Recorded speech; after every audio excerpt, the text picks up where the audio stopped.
Assalamualaikum warahmatullahi wabarakatuh.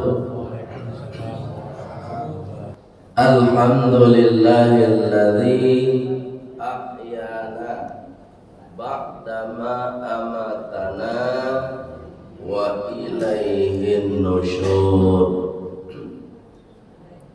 Allahumma bika asbahna wa bika amsayna wa bika nahya wa bika namut wa ilaikan nusyur. Ashhadu an la ilaha illallah wa ashhadu anna Muhammadar Rasulullah. Allahumma salli wa sallim ala Muhammad wa ala alihi wa sahbihi ajma'in. Amma ba'd. Qala Allah Ta'ala fil Qur'anil Karim. Bismillahirrahmanirrahim. Rabbi li sadri wa yassir li amri wahlul 'uqdatam min lisani yafqahu qawli. Sadaqallahul azim. Bapak Ibu pengurus masjid, mulai dari ketua sampai kepada imam tetap kita atau takmir masjid kita yang sudah mengimami sholat subuh kita berjamaah, mudah-mudahan sholat subuh kita diterima oleh Allah Subhanahu wa Ta'ala. Ayat yang ke-35 diawali dengan panggilan kepada orang-orang yang beriman. Baik Bu, apa kata Allah? Ya ayyuhalladzina amanu, wahai orang-orang yang telah beriman. Buat tulis kau amanu, amanu. Ada lagi biasanya yu'minu, yu'minu. Ada amanu, ada yu'minu. Beda dong.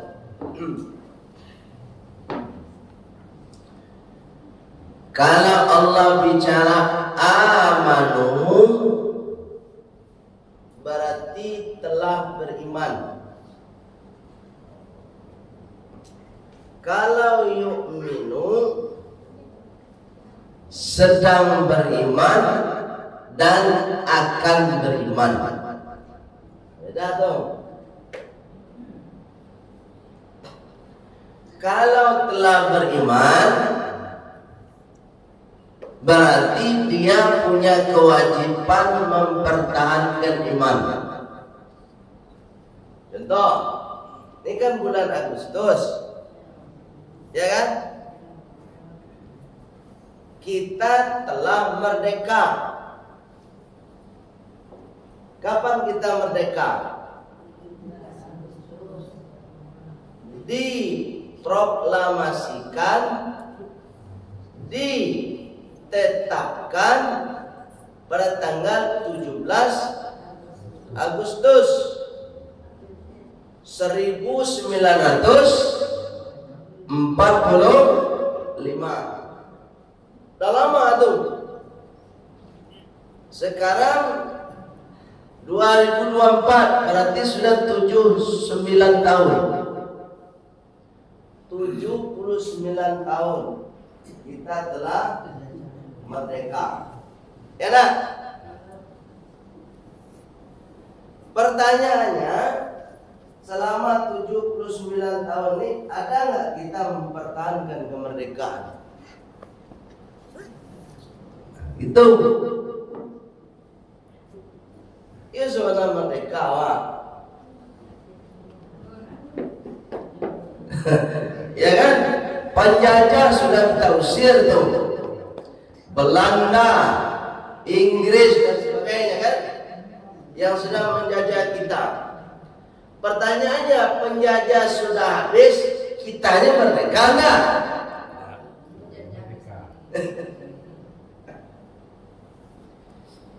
Yang merdeka apa? Bebas. Mempunyai kebebasan sesuai dengan aturan.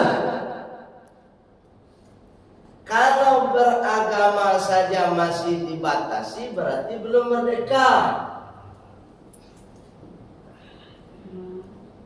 Pakai jilbab dilarang, belum merdeka tuh.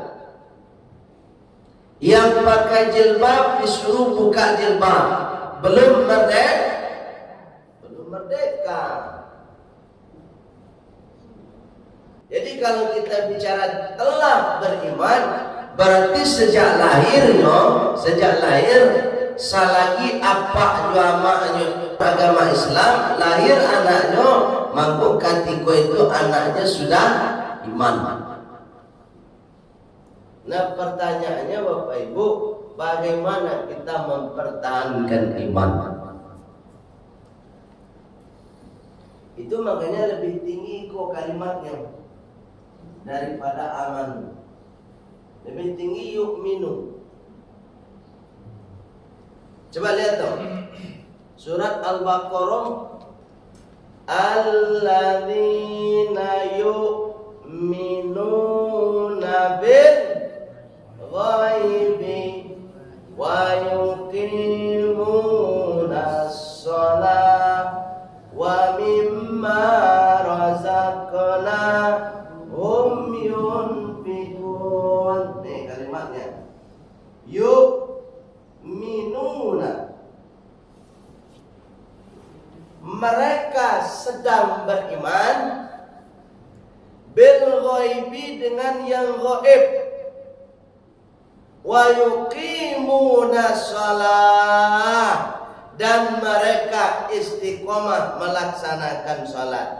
Kalau orang yang sekarang beriman dan untuk akan datang tetap istiqomah iman, maka perilakunya wa yuqimuna shalah, dia pasti melaksanakan salat.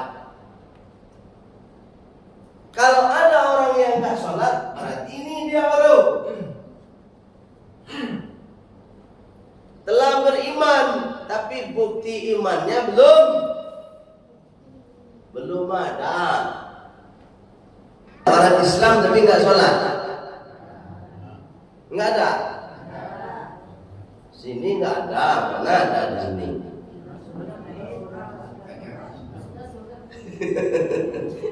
Di siku salat sadoa.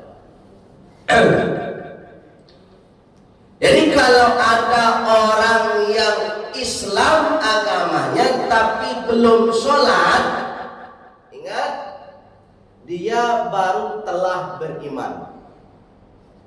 Dan sekarang dia tidak mempertahankan iman.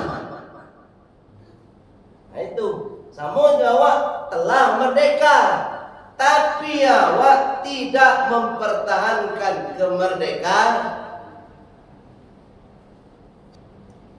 Apa kata Allah? Ittaqullah.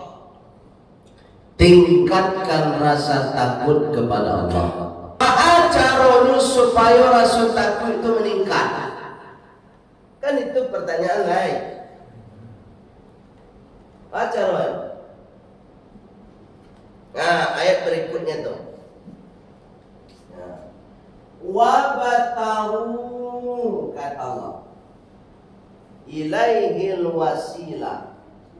Wabatahu, wabtahu ilaihil wasilah.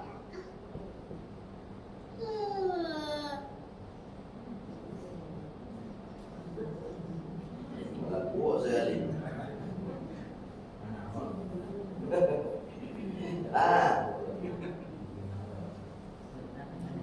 Jadi rasa takut itu nak muncul serta-merta apa? Nada no. Rasa takut kepada Allah itu tidak serta-merta muncul dengan sendiri. Tapi apa kata Allah? Wabtahu, berusaha kamu mencari. Apa yang dicari? Perantara rasa takut. Tidak bisa serta-merta langsung takut kepada Allah, tidak bisa. Harus ada dicari dulu. Baru sawanya mencari perantara supaya awak takut. Perantara pertama. Nah ini Pak Ibu yang muliakan oleh Allah Subhanahu wa taala, perantara pertama supaya kita ada rasa takut itu muncul. Yang pertama biziyadatil ulub. Ini satu. Tunjukan CS dulu. Wales, nulis dalam bot dong.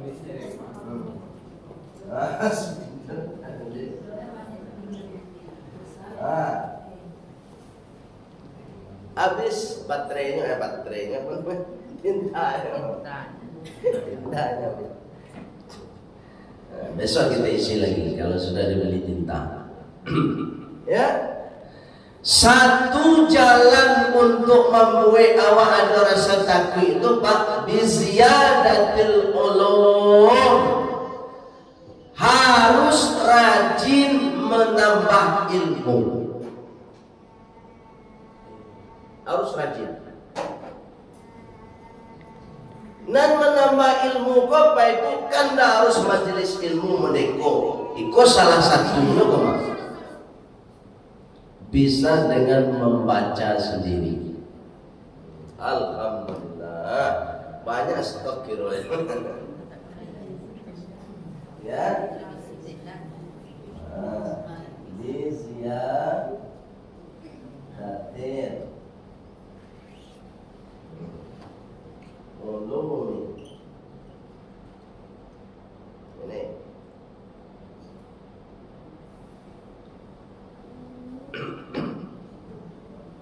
Dan menambah ilmu kau Bapak Ibu indah dengan baraja di lokal saja. Ini kan banyak orang menambah ilmu Pak. Kuliah S1 kan nambah ilmu nemu tuh. Ya nak? Udah anak ibu kuliah kan? Bu? Lihat dong anak ibu kuliah. Nah itu nambah ilmu tuh. Sudah S1 kurang boleh, nambah S2. Kan di lokal di kampus dong. Ya Pak. Lah, sudah S2 nambah lagi. S3.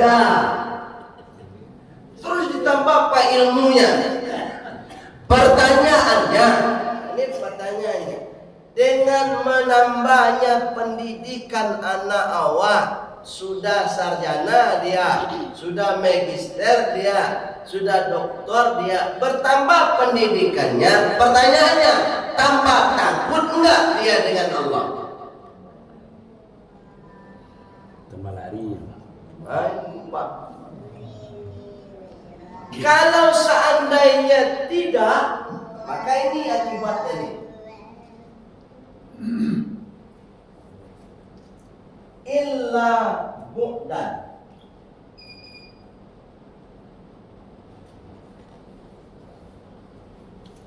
Kalau ada orang meningkat pendidikannya Bapak Ibu, tapi dia tidak takut kepada Allah, semakin tinggi pendidikannya tapi semakin lalai dia sholat, illa bu'dan, berarti ilmu yang dia miliki itu adalah ilmu yang membuat dia jauh kepada Allah Subhanahu wa taala.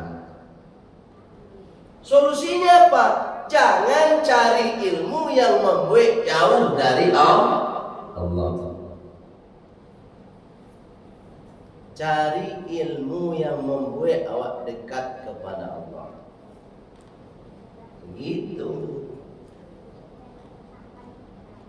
Coba lihat. Tadi sholat subuh, nah bersih bertanya. Kalau ibu-ibu itu pasti bersih. Ya nak bu? Itu yang bertanya ke ibu-ibu. Tadi sholat subuh, ada anak SMA. Baik, baru udah. Memang dulu tuh anak SMA risiko. Yo. Itu.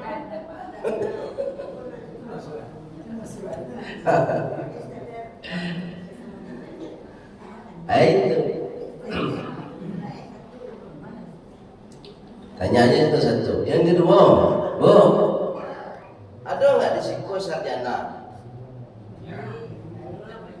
Dia ada sarjana tuh kemarin. Banyak.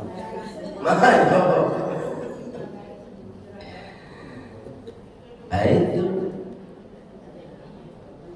Akibatnya apa, Ibu? Ilmu itu tidak membuatnya dekat sama Allah, tidak membuatnya patuh kepada Allah.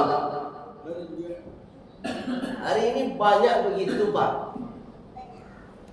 Kalau sempat mode itu, maka laknatullahu alaihi bi'ulumihi, maka yang akan melaknat, akan mengutuk dirinya orang yang berilmu tadi adalah ilmunya sendiri. Jadi awak menambah ilmu itu, Pak, supaya awak lebih kenal dengan Allah, lebih dekat kepada Allah. Itu satu, Pak. Kalau ingin awak lebih takut kepada Allah, tambah ilmu. Tapi ilmu yang dimaksud ilmu yang mendekatkan diri kepada Allah. Bisa belajar sendiri dan bisa belajar dengan jalur formal dan non formal. Contoh belajar sendiri. Ini kan ada Al-Quran nih. Ada di antara kita yang bisa baca ayat. Ada kan? Baca ayat Arabnya nih, Pak, bisa dia.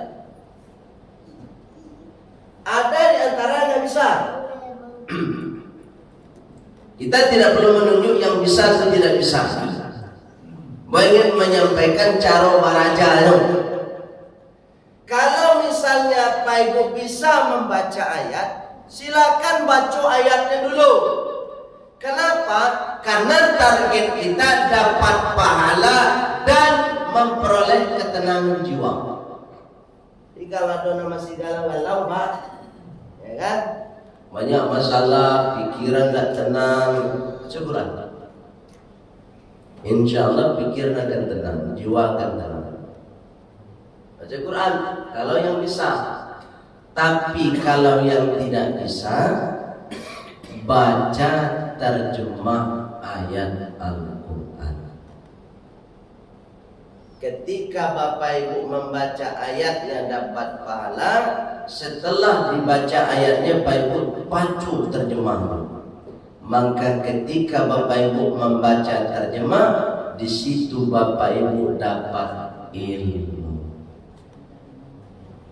Selagi Bapak Ibu belum membaca terjemah, maka sampai kapanpun Bapak Ibu tidak akan pernah mendapatkan ilmu. Coba tidak percaya. Pertanyaannya, Bapak Ibu pernah nggak khatam Al-Quran?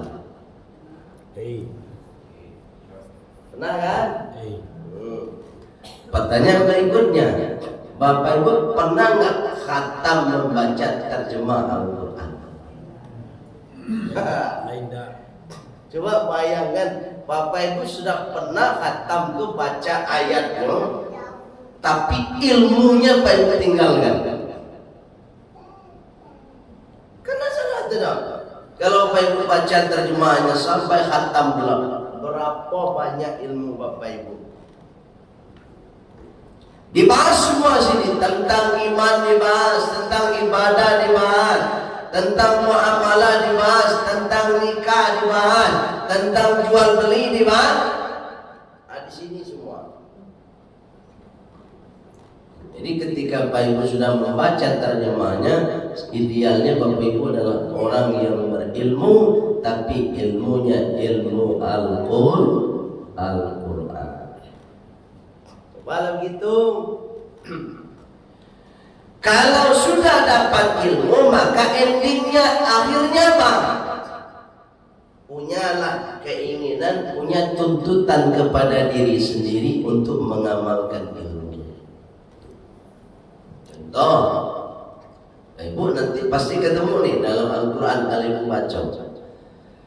Wa aqimus shalah wa atuz zakah warka'u ma'ar raki'in, dan dirikanlah sholat dengan istiqomah, wa atuz zakah, dan tunaikan zakat dengan istiqomah, warka'u, dan rukuklah kalian, ma'ar raki'in, bersama dengan orang-orang yang rukuk.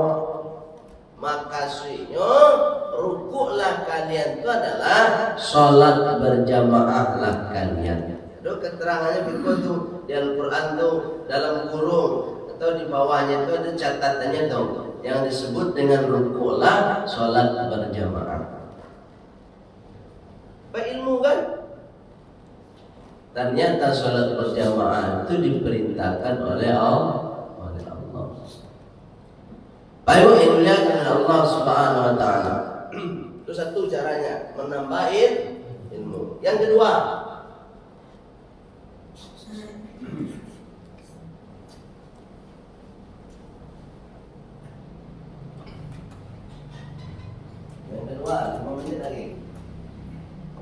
Yang kedua, apa kata Allah Subhanahu Wa Taala?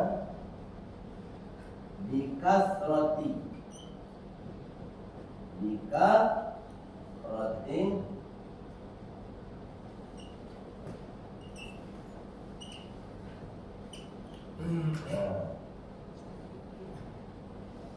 sudah ilmu dapat, pokoknya ilmunya lanjutkan dengan cara yang kedua supaya kita senantiasa tumbuh rasa takut kepada Allah, bikathratil dzikri, dengan memperbanyak zikir. Fikir nambah ilmu, sedangkan zikir memperbanyak ingat kepada Allah. Itu makanya fikir dan zikir harus disatukan, jangan dipisah. Kalau fikir saja yang dikedepankan, zikirnya ditinggalkan, maka pikirannya tidak terkendali. Ya, itu makanya banyak orang pintar, tapi sedikit orang benar. Kenapa? Fikir aja terus. Yang menyuruh membuka jilbab ketika IKN kemarin itu profesor itu. Fikir. Profesor doktor. Mana yang punya muana? Coba yang Baik yang dimuliakan oleh Allah Subhanahu wa taala, dia dilupakan dengan zikirnya. Sebab itu siapapun kita, enggak bergelar pun kita, zikirnya tetap ditambah. Contoh istighfar aja. Pak Ibu ada istighfar, astagfirullahaladzim. Berapa kali? Banyaknya itu untuk siapa? Aduh, peruntukannya istighfar dulu. Kalau misalnya Bapak Ibu, ini Rasulullah deh. Kalau Rasulullah kan mengajarkan 100 sehari semalam. Tapi ada peruntukannya. Kalau misalnya 100 bagi 5. Contoh, yang 20 untuk diri awak. Astagfirullahaladzim, astagfirullahaladzim, astagfirullahaladzim. Ya Allah, dosamu banyak ya Allah. 20. Nah 20 lagi istighfar awak. Astagfirullahaladzim ya Allah, saya menzalimi istri saya ya Allah. Astagfirullahaladzim, saya menyakiti istri saya ya Allah. Astagfirullahaladzim. Istri juga begitu. Yang 10-nya, yang 20-nya untuk dirinya sendiri, yang 20-nya lagi istighfar untuk suaminya. Astagfirullahaladzim ya Allah, saya durhaka sama suami. Jadi zikir itu bukan hanya di lisan saja, tapi dihayati dalam hidup awak. Yang 20 lagi itu siapa? Astagfirullahaladzim, saya sudah zalim kepada anak-anak saya. 20 lagi itu siapa? Itu cucu. Astagfirullahaladzim, saya tidak perhatian sama cucu saya. Yang 20 lagi itu siapa? Untuk masyarakat banyak, kawan-kawan, teman-teman. Astagfirullahaladzim, saya sudah menyakiti teman saya. Astagfirullahaladzim, saya sudah berbohong kepada teman-teman saya. Jadi itu baru ada fungsi zikir itu. Tapi kalau hanya lapis astagfirullahaladzim, astagfirullahaladzim, astagfirullahaladzim, astagfirullahaladzim, itu hanya sekedar kita meraih pahala. Tapi target kita kan supaya kita takut kepada. Itu makanya Rasulullah Pak Ibu sengaja mendidik kita istighfarnya Rasulullah sebanyak 100 kali supaya ada pengkelasan masing-masing dari istighfar itu dan membuat awak sadar. Kalau hanya 3 kali baca doa astagfirullahaladzim, astagfirullahaladzim, astagfirullah. Untuk sialan 3 orang tu awak sudah sana cukup. Itu makanya 100. La astaghfirullahaladzim al-yaum, kata Rasulullah, sungguh saya meminta ampun kepada Allah yang Maha Agung dalam sehari semalam mi'atu marratin, sebanyak 100 kali. Bagi aja untuk keluarga kita. Kalau kita nggak punya anak, berarti diri awak, istri awak. Kalau sudah istri awak, keluarga yang lain dan masyarakat sekitar. Begitu Pak. Pak Ibu dimuliakan Allah, itu baru istighfar, baru alun baiko subhanallah. Dia pernah baca subhanallah. Apa arti ya? Maha suci Allah. Kalau wak mengejen Allah itu maha suci, berarti jangan sekali-sekali ada dalam kapal wawak Allah itu memiliki sifat manusia. Wah, lagi subhanallah yo. Subhanallah, subhanallah, subhanallah, subhanallah. Tapi dalam pangandawa Allah kau melihat jumato. Dalam pangandawa Allah kau mendengar jutali. Berarti subhanallahnya belum membuat awak takut kepada Allah. Ini subhanallah itu harus menghilangkan dalam diri awak bahwa Allah berbeda dengan dengan makhluknya. Kita butuh makan. Allah makan tak?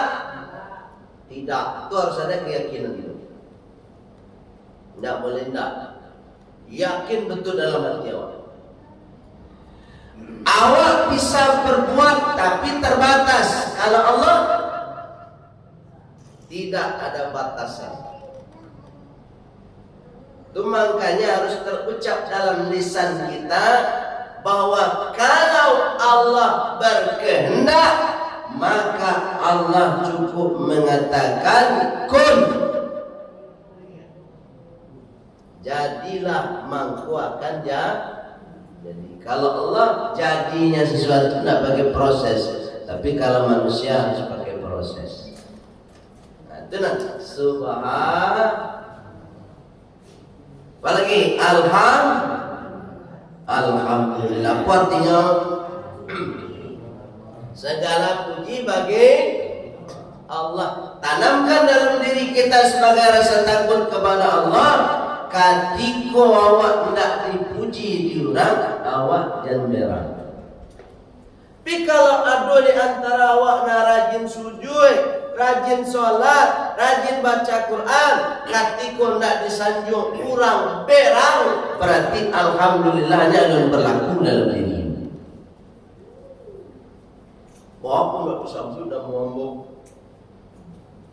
Aku nak baca alhamdulillah tadi. Bu, ada orang wanita.